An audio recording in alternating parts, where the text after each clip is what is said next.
todos.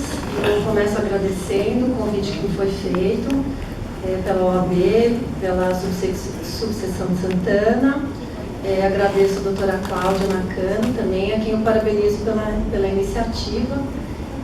E é com satisfação que eu estou aqui, então, nessa noite, conversando com vocês a respeito da fosfoetanolamina sintética. Vamos ver se a gente consegue.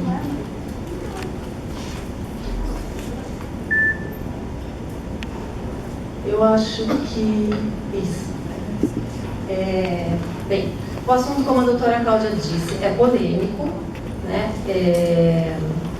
E até um ano atrás, mais ou menos, né, a maioria de nós não tinha ouvido falar a respeito da fosfoetanolamina. E, de repente, mais ou menos em outubro do ano passado, houve aquela corrida aos tribunais e o assunto chegou para todos nós, né? Então, eu acho interessante assim, a gente falar um pouquinho primeiro a respeito do histórico, né, da fósforo. Eu vou pedir licença para vocês para falar resumidamente fósforo, né, para não ficar toda hora fósforo, etanolamina, sintética, enfim. E falar um pouquinho então do histórico da fósforo, para depois a gente entrar na polêmica que a gente está sempre vendo assim, na mídia, e depois abordar os aspectos jurídicos, que eu acho que é o mais o foco assim, realmente da conversa dessa noite. Bem, então, o professor Gilberto Chierici, que é um professor de Química, tá, da USP do campus São Carlos, na década de 90, ele estava no laboratório de Química estudando diversos compostos, entre eles a fósforo, estudando a absorção de cálcio dessas substâncias.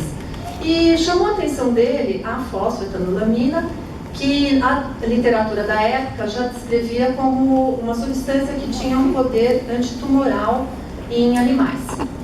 Ele então se interessou pelo produto, começou a estudar e desenvolveu essa pílula, né, que ele passou a chamar da pílula do câncer, e começou a distribuir esse produto.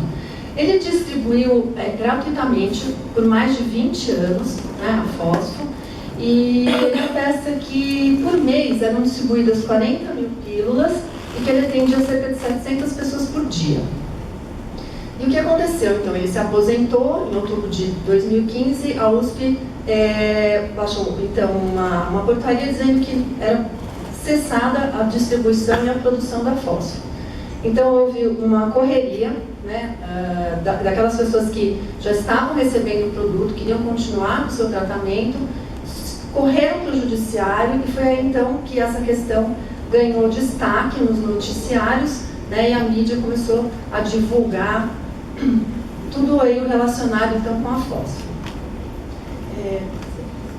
O que a gente percebe assim, em resumo, e vocês acompanharam toda essa discussão, são duas posições, né? Os que são a favor da distribuição e contra, né? Sempre argumentos bem antagônicos, né, e apaixonados.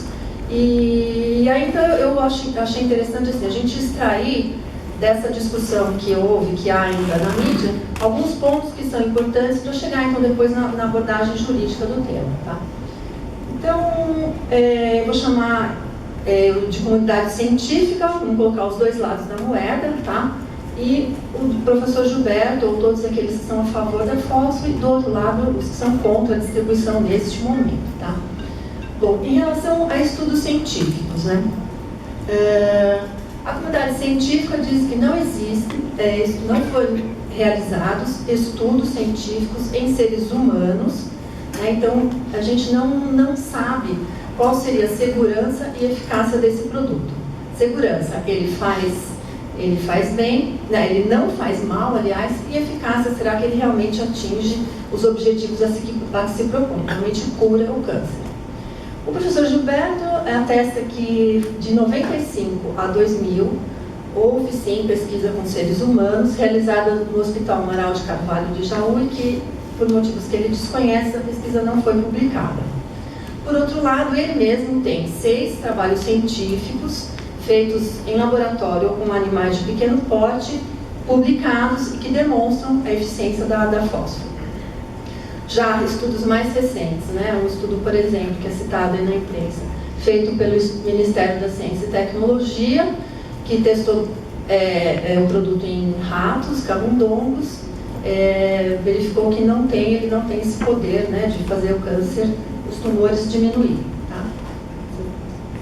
Bem, mas então como a fosfoagiria, né? Qual seria o mecanismo de ação dela? A comunidade científica também, até essa que a gente não conhece, né, não tem estudos que demonstrem como ela agiria no organismo. E por outro lado, né, o professor Gilberto diz que ela é simples, ela age atacando as células doentes, né, e preserva as células que estão saudáveis. Bom, com relação então à dose, quanto, né, já que não há estudos feitos em seres humanos, qual é a dose que deve ser administrada diariamente, por exemplo? De novo, a comunidade científica diz que não há trabalhos que demonstrem, né, qual a dose segura, a dose que produz resultados, mas não causa efeitos colaterais graves. E ele diz, né, que pela experiência dele são 6 pílulas por dia. Então, o que ele diz é que com essas 6 pílulas por dia é possível ter o objetivo, né, alcançado, que é então o objetivo de curar o câncer. Tá? Bem, e como, né, da onde ele traz essa informação? Então,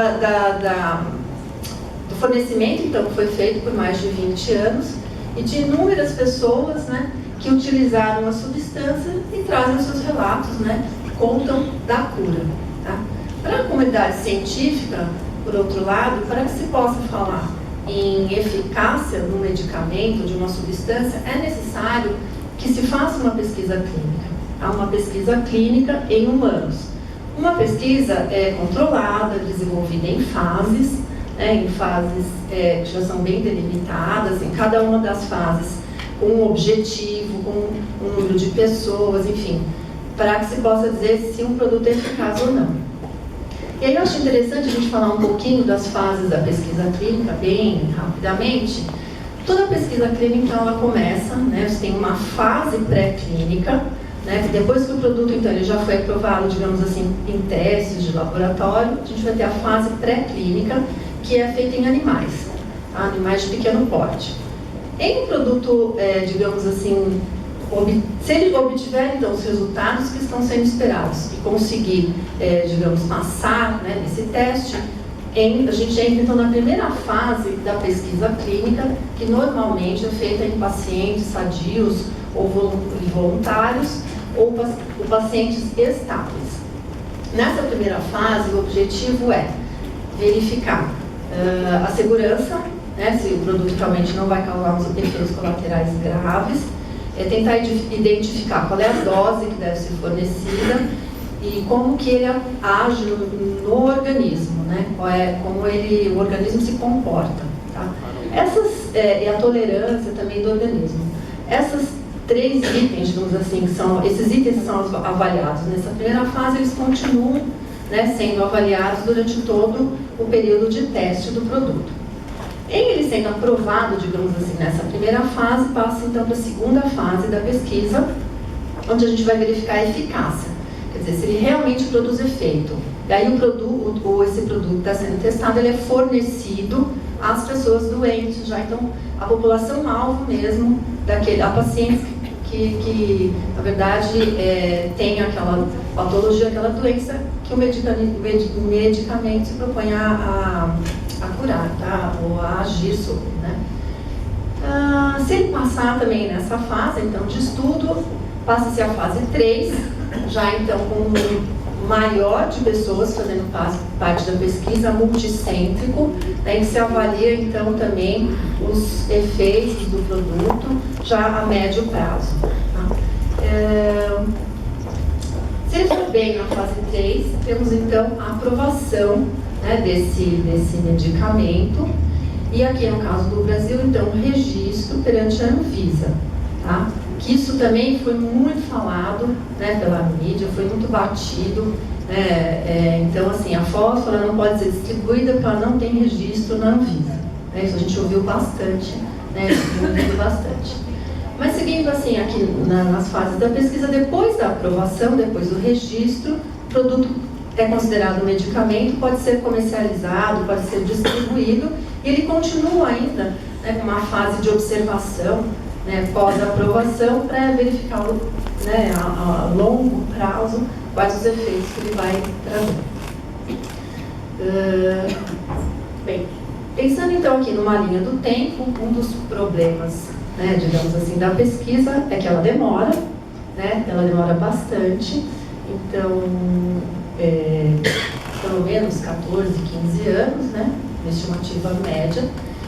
E, enfim, a gente está com essa situação da fosfo atual, né, essa polêmica toda envolvendo a fosfoetanolamina, que demandou, então, uma solução, né? Demanda ainda uma solução, talvez não possa esperar toda essa fase, né, de pesquisa, todo esse desenvolvimento, digamos assim, padrão e normal dos medicamentos. E aí eu já começo a entrar aqui, então, para analisar a situação sobre o aspecto jurídico, e eu começo falando, então, resgatando aquela ideia do registro, né, que eu disse para vocês, que a gente ouviu bastante na mídia, que é alguma coisa importante, para falar um pouquinho das leis, né? Vamos falar um pouquinho de lei.